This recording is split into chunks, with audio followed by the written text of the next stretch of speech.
Torbaan darbe keessa yaaliin ajjeechaa Jawaar irratti raawwatame ajandaa guddaa siyaasa biyya keenyaa ta'uun ni yaadatama.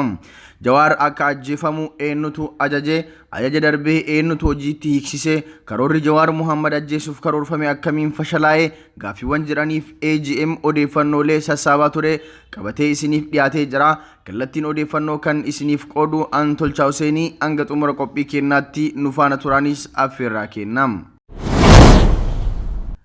Egaan daawwattoota fi hordoftoota keenyaa nagaas hin daganne akkam jirtu nageenyi rabbii bakkuma jirtanitti isinirra haa jiraatu jecha gara odeeffannoo guyyaa irraatti qabannee isiniif dhiyaannetti cehuun duratti tamsaasa idilee guyyaa aannolee global media irraa isiniif darbu bifa salphaa ta'een argachuuf toora YouTube channel keenyaa subscribe gochuun akkasuma page Facebook keenyaa like gochuun odeeffannoolee biyya keessaa fi addunyaalessaa argachuu dandeessu. Torbaan darbee aktivistii fi xiinxalaa siyaasaa akkasumas daayireektara ol'aanaa Oromiyaa Miidiyaa Neetwork obbo Jawaar Muhammad irratti yaaliin ajjeechaa gaggeeffamu hundi keessanuu gurraa qabdu. Gochi xiinxalaa siyaasaa fi daayireektara ol'aanaa Oromiyaa Miidiyaa Neetwork irratti taasifame kun kan isaan dallansiise uummanni Oromoo bal'aa fi gootichi abdiin sabaa qeerroon daandiitti bahee deeggarsa Jawaariif qabu agarsiisuunis ni yaadatama. Mootummaan Itoophiyaa Dr. Abiy Ahmediin hoogganamu namoota hiriira ba'an irratti dhukaasa banuun namoota Oromoo irraa lubbuu nama 67 galaafatuun kan lakkoofsi isaanii 250 ol ta'an immoo madeessee jira. Mootummaan yaalii ajjeechaa Jawaar Muhammad irratti raawwatuuf yaalee harka fashalaa'uu mirkaneeffannaan dallansuu Oromoo kana karaa maqsuuf caasan ODP gubbaa hanga jalaa jiru qabsoo mirga biyya ofii irraa nagaan jiraachuu uummanni Oromoo godhu gara qabsoo amantaatti dabarsuuf leellistoota sirna nafxanyaa waliin duula hamaa uummata Oromoo irratti bananii jiru. Hojii qaanfachiisaa kana adda durummaan kan karoorsu muummee ministeera Itoophiyaa Dr. Abiy Ahmedii fi hoogganaati kabiyyoolessaa Damballaash Gabra Mikaa'el ta'uunis saaxilame. Dr. Abiy Ahmed murtee du'aa obboleessa isaa Jawaar Muhammad irratti dabarsuun Damballaash Gabra Mikaa'el immoo murticha akka hojiitti hiikuu ajajuun Ruusiyaatti imalee ture. Damballaash Gabra Mikaa'el ajaja Dr. Abiy fudhachuun akkuma ajajametti akka Jawaar ajjeesaniif ajaja qaama hoggansa isaa gadii obbo Malaakuu Faantaahunitti dabarse. Malaakuu Faantaallee ajaja Damballaash Gabra Mikaa'el irraa itti kenname gara qaama hoggansa isaa gadii Ishaaqitti dabarse. Isaaqis ajaja Komaander Indaalatti dabarsee Komaander Indaalan ajaja raawwachuuf eegdonni Jawaar akka kophaatti dhiisanii biraa deeman eegdota Jawaar ajaje. Eegdonni Jawaar abadan agartuu saba Oromoo kophaa dhiifnee hin deemnu jechuun didan. Tooftan Jawaar Muhammad ajjeesuuf qopheeffatan Dr. Abiy irraa hanga Komaander Indaalaatti dhufe eegdota Jawaariin fashalaa'e. Haala kanaan xiinxalaa siyaasaa fi daayireektara ol'aanaa Oromiyaa Miidiyaa Neetwork ajjeesuuf murtii dabarsan. Qaamonni akka kana keessatti qooda fudhatan tokko Dr. Abiy Ahmed ajajaa ol'aanaa fi qindeessaa ajjeechaa kanaa, 2 Damballaash Gabra Mikaa'el, 3 Malaakuu Faantaa, 4 Ishaaq, 5 Komaander Indaaladha. Murteen rabbii waan keessa hin jirreef malee namoonni kunniin agartuu uummata Oromoo obbo Jawaar ajjeesuuf murteeffatanii turaniyyuu. Garuu wanti namni fedhe yoo rabbii hin fedhin hin taatuuf lubbuun Jawaar Muhammad baraaramte malee akka silaa shira Dr. Abiy Ahmediif Jawaar du'ee tureyyuu. Rabbii haa galatu hayyuun kennaa obbo Jawaar har'as lubbuun jira. Rabbi umrii isaa nuuf haa dheeressu, umrii isaa rabbi umrii harraagessaa nuuf haa godhuun kadhannaa uummata Oromoo miliyoona 60ti. Dhimma kanarratti aktivistii Yahyaa Bashiir akkas jechuun shira kana saaxile. Mirkanii aggaammii Jawaar irratti gaafas halkan godhame keessaa warri qooda qabu eenyu fa'aa akka ta'e dhibbaan dhibbatti mirkanaa'ee jira. Akka kanaan 1 hoogganaa tikaa Damballaash Gabra Mikaa'el, 2 Malaakuu Faantaa, 3 Yisaaq, 4 Indaalaa ta'uun mirkanaa'ee jira. Ergamni jara kanaan kaayyoo nafxanyoonni waywaachaa turan kan Jawaar ajjeesuu yookiis qabanii hidhuu galmaan gahuuf ture.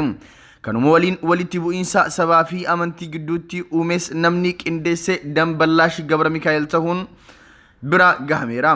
Dammaqaa Mokonnin keessa jira kan jedhames soba. Jarri kun hundi quba qabeenya muummee ministeeraa Dr. Abiy Ahmediin akka badii kana irratti bobba'an beekamuu qaba.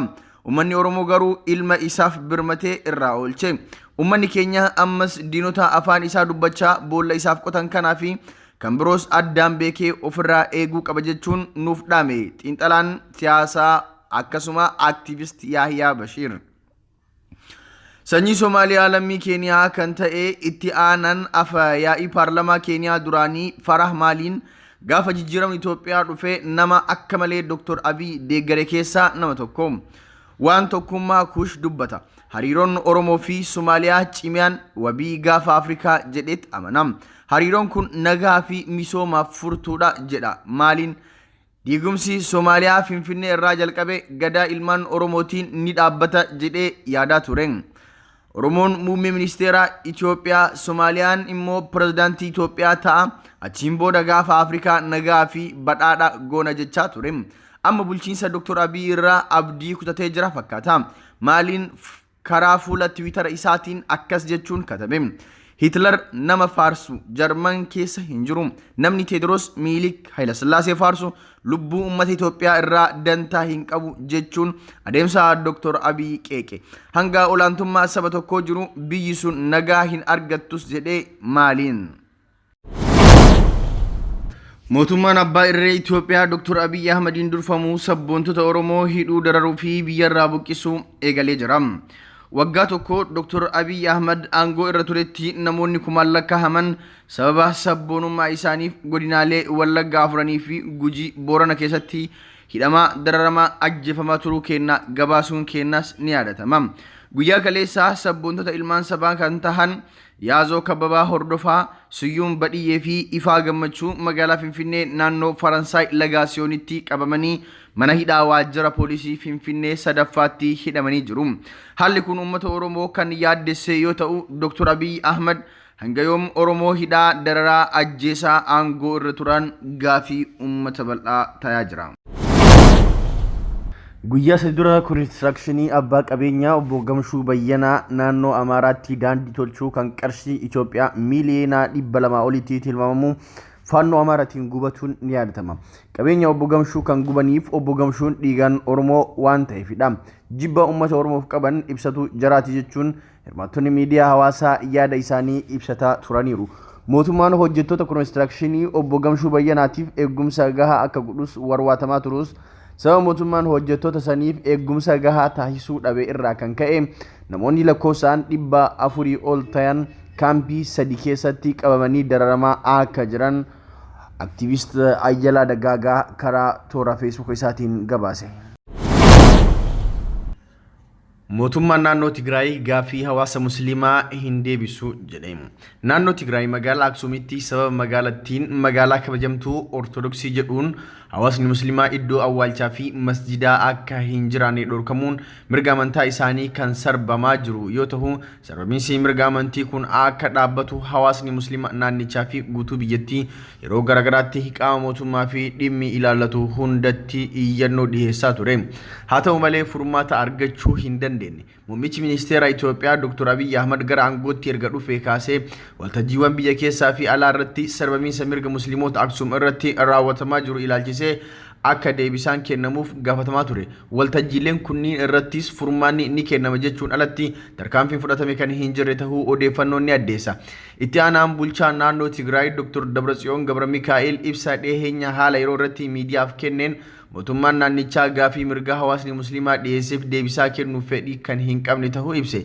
Dr. Dabratsiyoon magaalaa Aksuum keessa hawaasni musliimaa masjidaa fi iddoo awwaalchaa kan hin qabne ta'uu amanuun gaafii hawaasni musliimaa kaasaa jiru fudhatama hin qabu jechuun tuffii fi jibba islaamummaaf qabu ifaatti baase.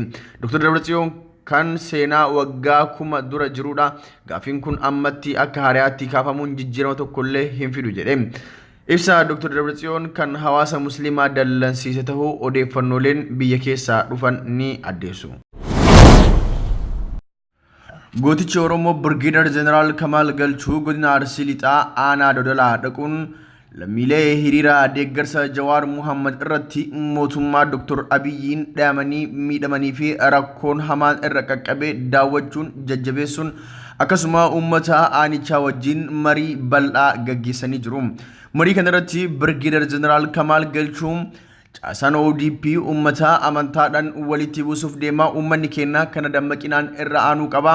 Musliimni mana amantaa kiristaanaa haa eegu, kiristaanni immoo masjida haa eegu jechuun uummataaf dhaamanii tokkummaa uummataa gadi jabeessanii himan. Jeneraal Kamaal Galchuu yeroo dodolarraa deebi'an Asallaattis warra hiriirratti miidhame dubbisan.